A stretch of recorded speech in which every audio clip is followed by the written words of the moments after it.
వర్గానికి ఎక్కువ వస్తాయి. రెండో 100 వచ్చినప్పుడు బ్యాలెన్స్ అవుతుంది. ఓవరాల్గా చూస్తే 6.5, 7.5 1% బ్యాలెన్స్ అవుతుంది. ఇది వారు ఇచ్చిన రిపోర్ట్ అధ్యక్ష.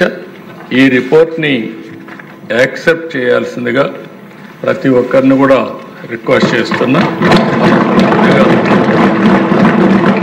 అందరినీ కోరుతున్నా.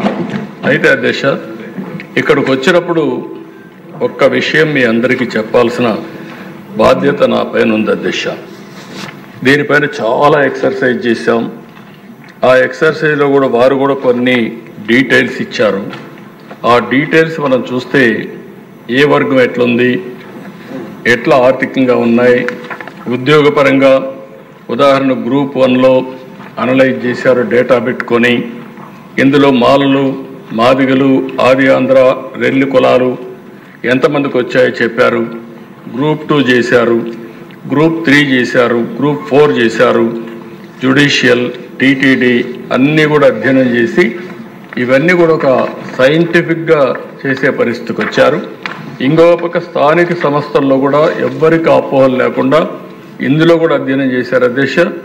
జిల్లా పరిషత్లు ఎట్టున్నాయి, ఎంపీటీసీలు ఎట్టున్నాయి, ఎంపీపీలు ఎట్టున్నాయి, ఇవన్నీ కూడా అధ్యయనం చేసి అందరి రిక్వెస్ట్లు తీసుకొని ఫైనల్గా దీన్ని ఫైనలైజ్ చేసే పరిస్థితికి వచ్చారు అధ్యక్ష. అధ్యక్ష, ఇది వచ్చినప్పుడు నేను ఇక్కడ ఒక్క విషయం మీ అందరికీ మీ దృష్టికి తేవాల్సిన అవసరం ఉంది. నేను ఎప్పుడు కూడా అధ్యక్ష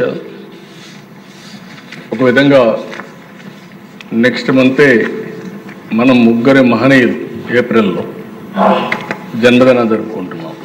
అంబేద్కర్ గారిది, అదే మరిగా పోలే గారిది, జగజీవన్ రామ్ గారిది. మనం నిమిత్తం మాత్రం ఒక నెలలో ఈ ముగ్గురు మహనీయులు పుట్టినప్పుడు వారి యొక్క జన్మదినాన్ని కూడా మనం జరుపుకునే సందర్భంలో దేశ ఎగ్జాక్ట్గా నేను ముఖ్యమంత్రిగా ఉన్నప్పుడు ఒకటి కేటగరైజేషన్ దిశ ఈరోజు చరిత్రలో కొన్ని జరుగుతూ ఉంటాయి. ఎగ్జాక్ట్గా 30 సంవత్సరాల కంటే ముందు ప్రారంభించి అనేక అడుగుదొడుగులు లేకుంటే ఇబ్బందులు, సవాళ్ళు ఎదుర్కొని మళ్ళీ సుప్రీంకోర్టు పరీక్షలో నెగ్గి సుప్రీంకోర్టు కొట్టేసి మళ్ళీ 7 మెంబర్ బెంచ్కి పోయి ఒకసారి సుప్రీంకోర్టులో కొట్టేసిన తర్వాత మళ్ళీ బిగ్గర్ బెంచ్ ఉంటే తప్ప ఇది జెన్యూన్ అంటే తప్ప మళ్ళీ యాక్సెప్ట్ చేసే పరిస్థితి రాదు. అలాంటి బెంచ్కి వెళ్ళి మళ్ళీ అది యాక్సెప్ట్ చేసి ఇది న్యాయసమ్మతం అని చెప్పి మళ్ళీ హౌస్లో నేనే ఆ కేటగరైజేషన్ తీసుకొచ్చే పరిస్థితి వచ్చిందంటే ఒకసారి లాంగ్ జర్నీ కాకుండా సామాజిక న్యాయం కోసం ఏదైతే నేను ఆ రోజు ఆలోచించానో అది సబబని ఈ దేశంలో అత్యున్నత న్యాయస్థానం చెప్పడమే కాకుండా అత్యున్నత ప్రజా న్యాయస్థానం కూడా ఈరోజు నిర్ణయించే పరిస్థితి వచ్చింది. ఇది జీవితంలో ఒకసారి దిశ కొంతమందికి ఒక రేర్ ఆపర్చునిటీ ఓసారి అనిపిస్తుంది. ప్రజలు నాకు ఇచ్చిన అవకాశం నా పూర్వజన్మ సుకృతం, ఈరోజు ఈ పని చేయగలిగాను. అయితే దిశ కొంతమంది కొన్ని విధాలుగా ఆలోచిస్తూ ఉంటాం. ఇప్పుడే మిత్రులు పవన్ కళ్యాణ్ గారు చెప్పినట్టు కొంతమంది నాయకుల్లో ఒక తపన ఉంటుంది. ఎన్టీ రామారావు గారు 82లో పార్టీ పెట్టారు. పార్టీ పెట్టినప్పుడు దిశ ఆయన మహనీయుల యొక్క స్ఫూర్తిని తీసుకొని ఎప్పుడు కూడా పేద పక్షాల ప్రతినిధిగా ఉండాలి, సామాజిక న్యాయం చేయాలి అని అనునిత్యం పరితపించిన వ్యక్తి ఎన్టీ రామారావు గారు అని చెప్పి నేను మీకు తెలియజేస్తాను. అయితే దేశం మీరు కూడా మొట్టమొదటి నుంచి ఉన్నారు ఆయనతో, మీరు ఆయన ఆలోచన విధానాన్ని ఎప్పటికప్పుడు చూశారు.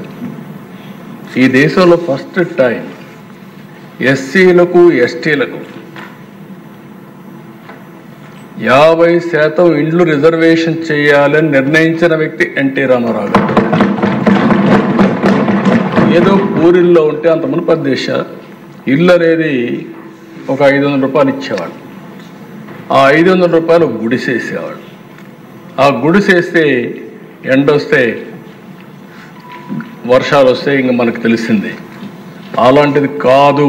ఈ పేదవాళ్ళు ఉండవలసిన స్థలం పర్మనెంట్ హౌస్ అని దేశంలో మొట్టమొదటిసారిగా శాశ్వత గృహ నిర్మాణాలు నిర్మించిన వ్యక్తి ఎన్టీ రామారావు.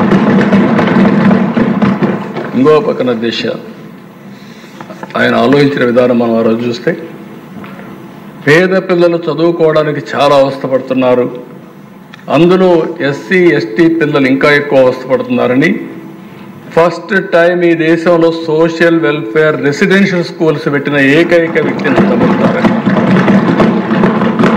ఈరోజు 190 స్కూల్స్ ఉన్నాయి. ఈ 190 స్కూల్స్ అధ్యక్ష కార్పొరేటివ్ స్కూల్స్ అన్నీ టౌన్స్లో ఉంటాయి, 1 ఎకరా 2 ఎకరాల్లో ఉంటారండి. అలాంటిది 10 ఏకర్స్ ల్యాండ్, 10 ఎకరాలు 20 ఎకరాలు ల్యాండ్స్ ఇచ్చి బ్రహ్మాండమైన బిల్డింగ్లు కట్టి బెస్ట్ విద్యా వ్యవస్థకు శ్రీకారం చుట్టిన వ్యక్తి నందమూరి తారక రామారావు.